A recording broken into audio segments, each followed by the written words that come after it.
Welcome to Chibuzor Mathphysics. We'll be dealing with sequence, we'll be dealing with divergent, we'll be dealing with convergent. So what is a sequence? A sequence is an arrangement of any object or set of numbers that has to follow some rules in mathematics. That is what we call a sequence. It is an arrangement of any object or set of numbers that follow some setting rules. For the purpose of more understanding, you can watch the Igbo version of this video.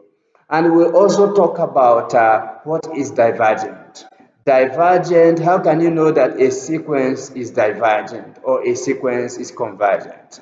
A sequence is said to converge if the limit of that sequence exists. So if you can find the limit of the sequence, it simply means that the sequence it converge. But if the limit of the sequence does not exist, it means that the sequence diverge. So those are the two things that you need to know. It needs to stick to your brain. That if I can find the limit of this function, it means that this sequence converge. And if I cannot, if the limit does not exist, it means that the sequence diverge. Now, what if the limit of that sequence is infinity?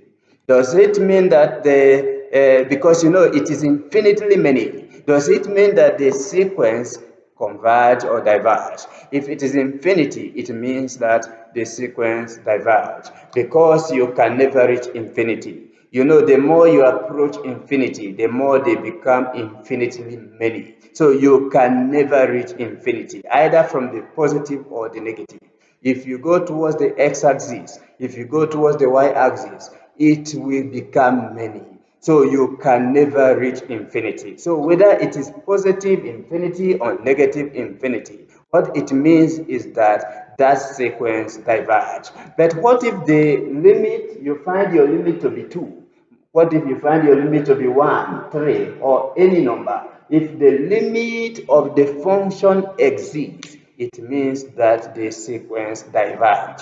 So those are the things you need when you are dealing with sequence. This is introduction. In the next video, I'm going to take you through some calculation and proving whether the sequence is convergent or the sequence is divergent. I have said you can watch the Igbo version, which I use Igbo language translation of this video. Let me take you through the formula that is required for you to deal with sequences or convergent or finding divergent.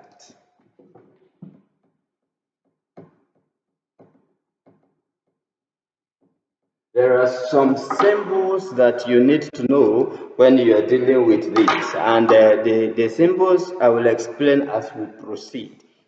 This formula is for all epsilon. For all epsilon must be greater than 0. There exists an n, which is a member of n, where n here is a real number. This is a real number, such that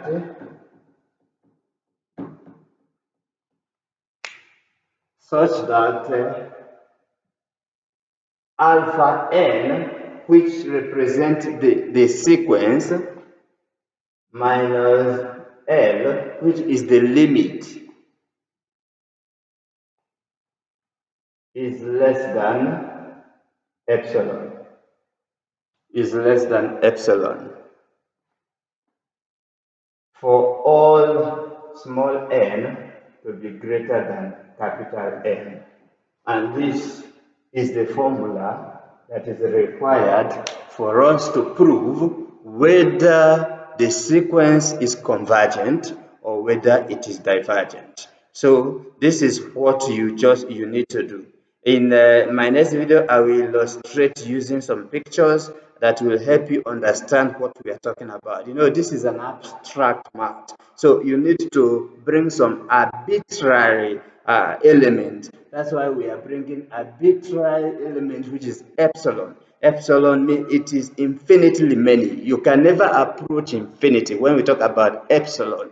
It is many numbers. There is a number in between. It is difficult to explain, but that is the only way forward. So you can see this symbol here represents for all epsilon greater than 0, there exists n, which is a member of n. N here is a real number such that alpha n, which is the sequence minus the limit, is less than epsilon for all n to be greater than n. And that is the formula you need in order to show whether the sequence is divergent or the sequence is convergent. Do well to subscribe to this channel. You'll be notified as we upload our subsequent videos. Otherwise, see you in my next video as I'll take you through the calculations and some problems that deal with sequence, convergent, and divergent.